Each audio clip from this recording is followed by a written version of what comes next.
লিখা অবস্থায় চায়ের ডাক পড়ল মেইন ঘর থেকে। এখন বাবার সঙ্গে বসে হেমন্তের স্নিগ্ধ রুদেলা প্রভাতে চা নাস্তা করব, তাই পশ্চিমের ঘরে যাচ্ছি। বাবা সকালের নাস্তা করছেন, আমিও করব সকালের নাস্তা।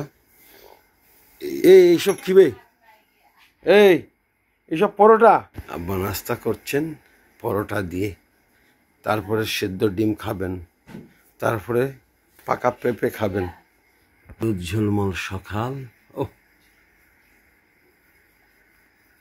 জানালা দিয়ে অঞ্জন দত্তের আমার পৃথিবী দেখা যায়। বাবা আর আমি একেবারে হালকা নাস্তা করছি। এই যে নাস্তা, পরোটা, অলিভ অয়েল দিয়ে ভাজা পরোটা, এক কাপ চা,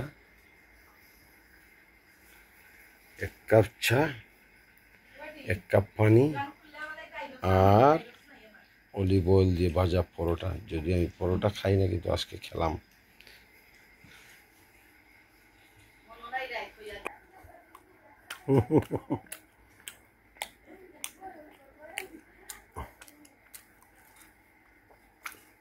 আব্বা খুব কথা কম বলেন, রাসবাড়ির লোক। 20 কথা বললে 1 কথার উত্তর। এমন রাসবাড়ির লোক জীবনে কমই দেখেছি। 7000 কিলোমিটার দূর থেকে আসলাম বাবার সঙ্গে গল্প করব বলে, বাবা কথা বলেন না।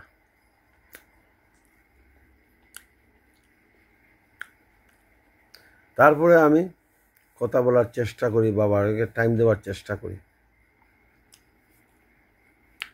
সকালে মায়ের ছবিটা দেখলাম, মা আজ নেই। ঝলমল দিন।